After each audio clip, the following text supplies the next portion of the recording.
বিএনপির ভারপ্রাপ্ত চেয়ারম্যান তারেক রহমান এবং অন্তর্বর্তীকালীন সরকারের প্রধান ডক্টর মোহাম্মদ ইউনূসের লন্ডনের বৈঠকের পরিপ্রেক্ষিতে রাজনীতির নয়া সমীকরণ, নির্বাচন, প্রতিশ্রুতি এবং সাধারণ মানুষের ভূমিকা এই সব কিছুর বিশ্লেষণ নিয়ে স্টার নিউজের সাথে আছেন বিএনপির স্থায়ী কমিটির সদস্য মেজর অবসরপ্রাপ্ত হাফিজউদ্দিন আহমেদ।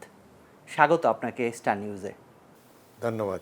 আমি প্রথমেই আপনার কাছে জানতে চাইব, লন্ডনের ওই বৈঠকের পরে আপনারা কি শতভাগ নিশ্চিত হয়েছেন কিংবা আশ্বস্ত হয়েছেন যে ফেব্রুয়ারিতে কিংবা ঈদের আগেই জাতীয় নির্বাচনটি অনুষ্ঠিত হবে? দেশবাসীর ধারণা এই বৈঠকের ফলে নির্বাচন সংক্রান্ত যে অনিশ্চয়তার মেঘ দেখা দিয়েছিল সেটা অনেকটাই কেটে গিয়েছে। দেশের জনগণ অত্যন্ত উল্লসিত। বিএনপি নেতাকর্মী সকল পর্যায়ে সমর্থকরা তারা অত্যন্ত আনন্দিত যে এই বটলনেকটা দূর হয়ে গিয়েছে।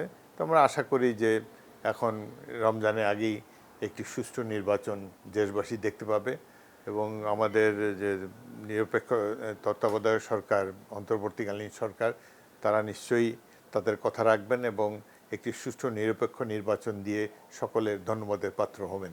আমরা মনে করি যে অন্তর্বর্তীকালীন সরকার এবং সরকার প্রধান প্রফেসর ডক্টর মোহাম্মদ ইউনূস তিনি অত্যন্ত সিনসিয়ারলি চেষ্টা করছেন। তার আন্তরিকতার প্রতি আমাদের সন্দেহ নাই। তো ইদানিং দু একটি দল নির্বাচনে যাদের খবর থাকবে না, যাদের জনগণ ভালো মতো চেনেও না বা জনগণের আস্থাভাজন নয়, এমন কিছু দল তারা নির্বাচন বালচাল করার জন্য চেষ্টা করছে। তারা মনে করে যে নির্বাচন না হলেই তাদের গুরুত্ব থাকে, নির্বাচন হলে নির্বাচিত প্রতিনিধিদের ভিড়ে তারা হারিয়ে যাবেন। এই কারণেই আমরা কিছু কিছু সন্দেহের উদ্রেক হচ্ছে আমাদের মনে। দু একটি রাজনৈতিক দল যাদের গণভিত্তি নাই, অতীতে যারা তেমন কোনো আসনও পায় নাই নির্বাচন করে, তারা নির্বাচনের বিরুদ্ধে অবস্থান নিতে পারে বলে এই ধরনের একটি শঙ্কা দেখা দিচ্ছে। এই প্রশ্ন জনমনে এসছে কিংবা সাধারণ মানুষের আলোচনায় এসছে, আপনাদের ভারপ্রাপ্ত চেয়ারম্যান নাকি চেয়ারপারসন কে আসলে এই নির্বাচনী বৈতরণী পার হওয়ার নেতৃত্ব দেবেন? আমাদের চেয়ারপারসন বেগম জিয়া শারীরিকভাবে অসুস্থ। গতকালকেও তার একটা চেক আপ হয়েছে। তো বেশ কিছুদিন ধরে রাজনীতিতে তিনি অনেকটাই নিষ্ক্রিয়, যদিও তার শারীরিক অবস্থা আগের তুলনায় উন্নত হয়েছে।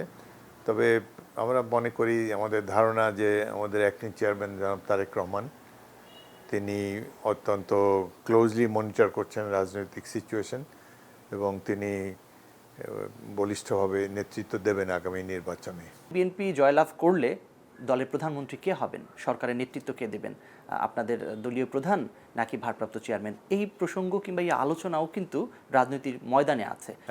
প্রথমত এখন নির্বাচনী কতটুকু নিশ্চিত সেটি আর কিছুদিন পরে আরও ভালোভাবে বোঝা যাবে।